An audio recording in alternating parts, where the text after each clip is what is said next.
Alright, so while we're waiting for this to cure, we'll set that aside.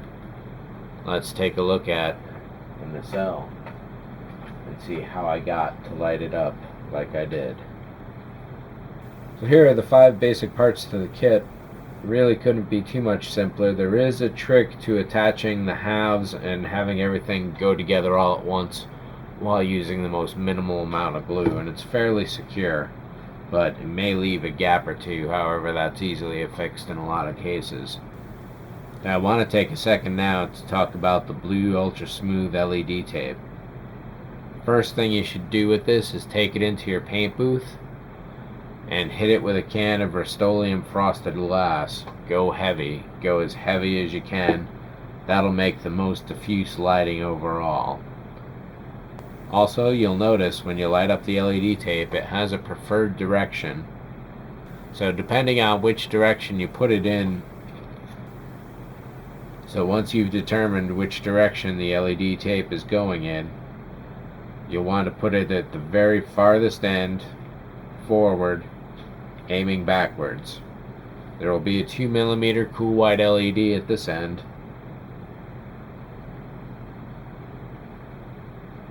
Pointing straight up and out of the plastic. The second thing you want to do after you hit the blue ultra smooth LED tape with the frosted glass is get yourself a really slow drill such as the Tamiya Handy drill and a 2mm drill bit. There are some designs at the far ends of each nacelle helping you determine where you want to place your drill bit. And once you're ready, just go and get it all done. I've already drilled all these pieces and everything's ready to go, except I have to cut this off the sprue. Another note about wiring this is, since the power is going to be coming up through the base of the nacelle, it would be nice to have all the lights in the bottom. However, you really can't do that too well simply because of the structure going on here in the middle. However, it does fit nicely in the top, unobstructed.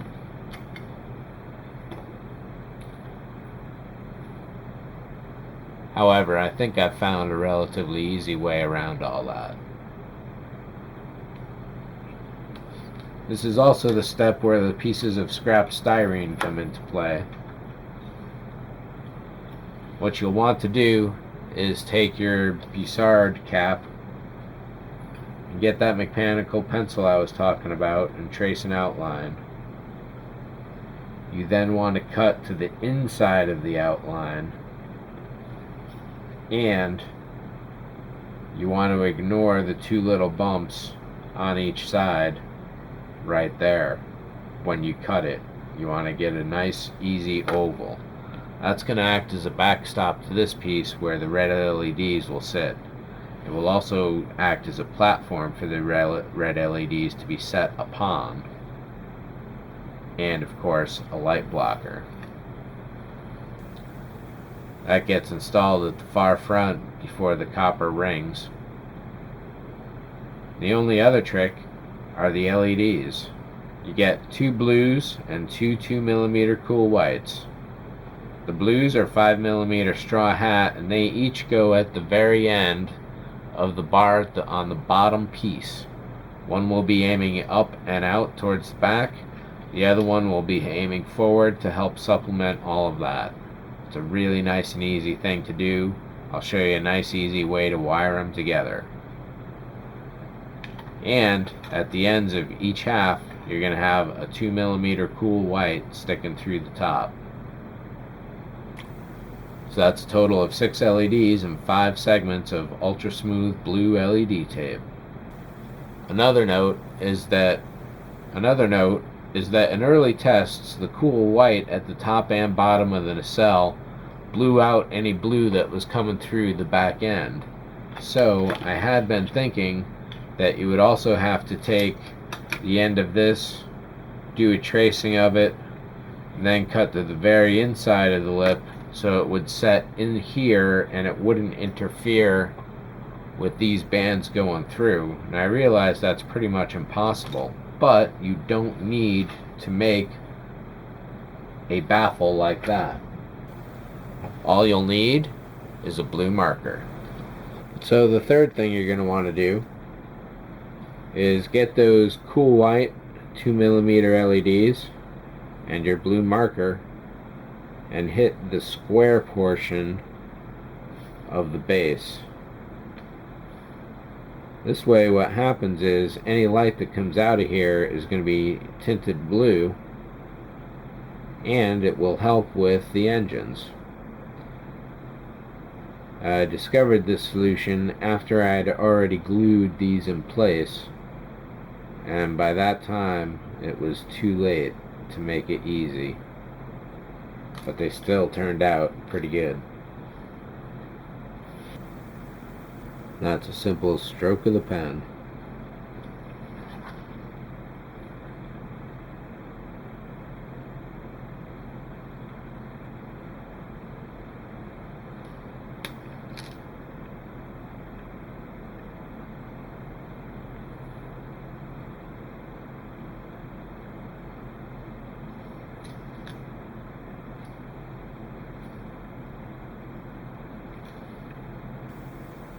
These will be glued into this area here. They should fit fairly snugly overall. So with your two cool white LEDs, you're going to want to solder one resistor very close up to the LED itself, and the other resistor as far down the leg as you possibly can to give it a lot of good length. On the short leg resistor, go ahead and chop off the extra length of leg as close to the resistor as you can. We're also going to chop off some more of this leg and even some more of this leg, but at the moment we just need a little space. Don't bend it more than you need to. We're going to do a little more of that in a little second right here. The short-ended resistor is going to go in the top half of each of the nacelles. A trick that's going to help you out is to take your ultra smooth blue LED tape, figure out which end is pointing which way. It's better to have the LEDs pointing towards the back since you're putting this as far forward as possible. And from there determine which side is positive and which is negative. In this case, the right side is positive, so what we're going to be doing is soldering this LED to the end of this LED tape. Just like you have before with soldering the LED tape. Rip up a little bit of the end. In this case we can get rid of it entirely. We don't need to keep it. However, if you want to, what you can do is save this little piece of gel and glue it back on top. It shouldn't make too much of a difference either way.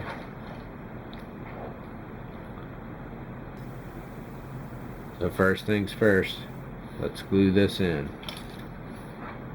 In this case, it was positive on the left. What I'll be doing is putting the glue on the lighthouse itself. A little too much, so I'll tap it off.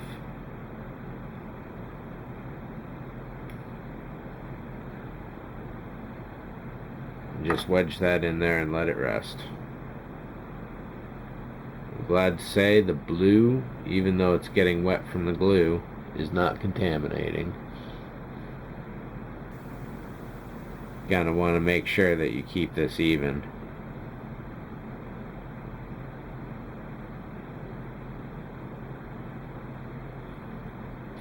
We'll let that dry a while.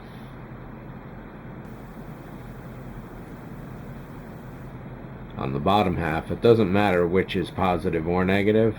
However, you will have more LEDs coming in here, so you'll be able to decide when you want. So once you decide, just make sure you keep it equal.